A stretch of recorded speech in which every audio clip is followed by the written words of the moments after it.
Man in the front there, you. Speaking as someone who's studying history and listening to George Galloway, I'm reminded of the Allied politicians after World War I who failed to act against Hitler because of the scars they had borne in World War I. At the end of the day, if Iran merits intervention, then we must act. Have you got your tin hat? Are you ready to go? Are you ready to go?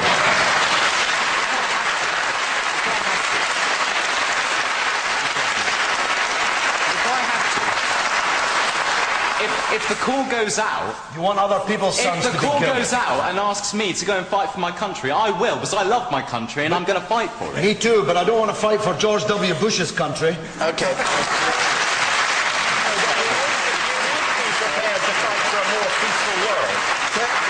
Wanted to talk about more contemporary issues like the soldier who was killed yesterday. Let's talk about let's address the same point. Many people have been asking us the same thing. Well, that's because you have deliberately teed up this interview with a falsehood. We do not tee up the questions. You're a bunch of liars. Everybody knows that you are. Mr. Gallo, you're a bunch of liars. I am not an admirer of Saddam Hussein. I was an opponent of Saddam Hussein when you'd never heard of him. I used to be demonstrating outside the Iraqi embassy in London when British governments and businessmen were selling him guns.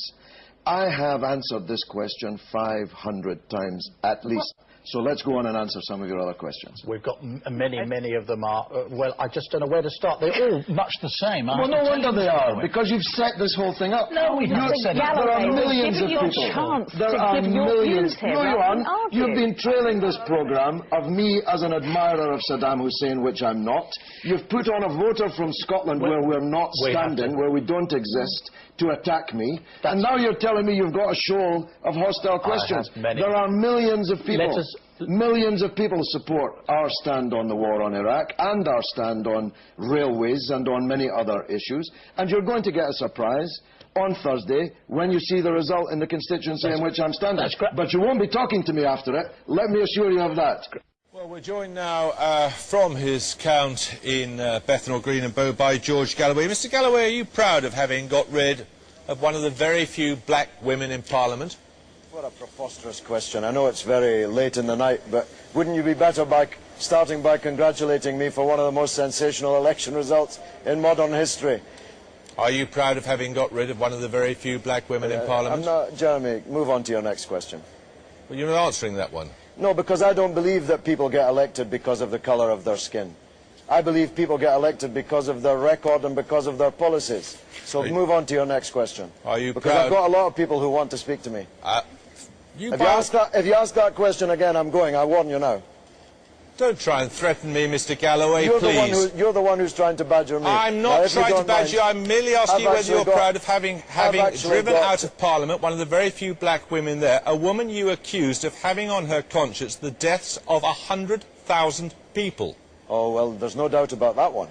There's absolutely no doubt that all those new Labour MPs who voted for Mr. Blair and Mr. Bush's war have on their hands the blood of 100,000 people in Iraq, many of them British soldiers, many of them American soldiers, most of them Iraqis, and that's a more important issue than the colour of her skin. Yes, because you then went on to say, including a lot of women who had blacker faces than her. Absolutely right, absolutely right. So don't try and tell me that I should feel guilty about one of the most sensational election results in modern electoral history because the person I defeated Mr. Galloway, that is a Nick woman Rainsford had you to a T when he said you were a demagogue.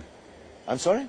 Nick Rainsford. You know who I mean? Nick Rainsford, Labour MP? No, you've never heard of him? I've never heard of Nick Rainsford, no. What else haven't you heard of? Well, I've been in Parliament a long time. He was a parliamentary colleague of yours until very recently. Most of them just blend one into the other, Jeremy. They're largely a spineless, supine bunch. Have you ever heard of Tony Banks? Yes, I have, yes. Right, Tony Banks was sitting here 5 minutes ago, and he said that you were behaving inexcusably. You had deliberately chosen to go to that part of London and to exploit the latent racial tensions there. Well, you are actually conducting one of the, even by your standards, one of the most absurd interviews I have ever participated in. I have just won an election. Can you find it within yourself to recognise that fact, to recognise the fact that the people of Bethnal Green and Bow chose me this evening. Oh, we recognise it. Why are you insulting them? I'm not insulting them. Yes, I'm not insulting you. You are insulting them. They chose me just a few minutes ago. Can't you find it within yourself even to congratulate me on this victory? Congratulations, Mr. Galloway. Thank you very much indeed. How do you propose to use your time in... They say, the leader of Iran says he wants to wipe Israel off the face of the earth. He didn't say that, and you know very well he didn't say that. He said he wanted Zionism to be wiped off the page of history. Well, just like he said Nazism and communism. When you wanted to wipe out communism, you didn't want to wipe out Russia. You didn't want to wipe out the Russian people. This was a political statement. Well, George, it's all right in the news of the record, world, but this is the Oxford Union, Francis. George, have a bit of intellectual rigour. George, okay. your record of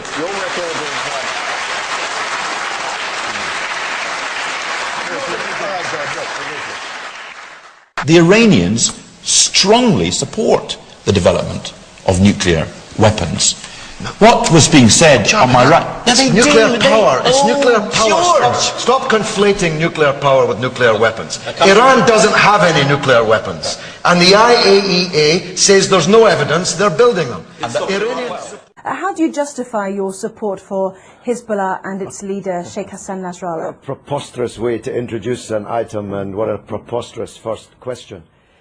Israel is invading Lebanon and has killed 30 times more Lebanese civilians than have died in Israel. So it's you who should be justifying the evident bias which is written on every line on your face and is in every nuance of your voice and is loaded in every question that you ask. Right. Can I ask you about a report that's in today's Sunday Telegraph, which showed that Iran has given Hezbollah long-range missiles capable of targeting any part of Israel. Can you blame Israel for wanting to destroy those missiles? But this is preposterous. America has given Israel missiles that can target not just every city in Lebanon, but every city in the Arab and Muslim world, including Iran. Why should America be allowed to give long-range missiles to Israel, including hundreds of nuclear missiles, but Iran is not allowed to give missiles? Because it's given it to a terrorist organisation. But they're not a terrorist organisation. Only in the mind of Rupert Murdoch's Sky and the Times and the Sun and the News of the World. I'm going to stop you there, Mr. Galloway. One man's terrorist is another man's freedom fighter. You are totally wrong in saying that in most people's eyes, Hezbollah are terrorists. In most people's eyes, Israel is a terrorist state. It's the fact that you cannot comprehend that fact that leads to the bias which runs through all of your reporting and every question that you've asked me in this interview.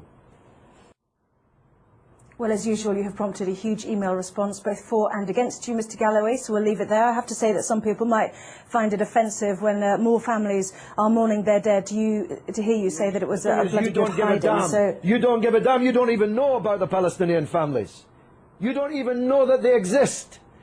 Tell me the name of one member of the 7 members of the same family slaughtered on the beach in Gaza by an Israeli warship. You don't even know their name, but you know the name of every Israeli soldier who's been taken prisoner in this conflict, because you believe, whether you know it or not, that Israeli blood is more valuable than the blood of Lebanese or Palestinians. That's the truth, and the discerning of your viewers already know it. That time, I gave my heart and soul to stop you committing the disaster that you did commit in invading Iraq.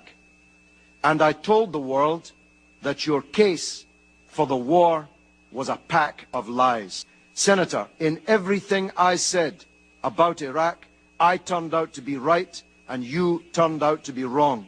And 100,000 people have paid with their lives. Have a look at the real scandal breaking in the newspapers today, revealed in the earlier testimony in this committee, that the biggest sanctions busters were not me or Russian politicians or French politicians. The real sanctions busters were your own companies with the connivance of your own government.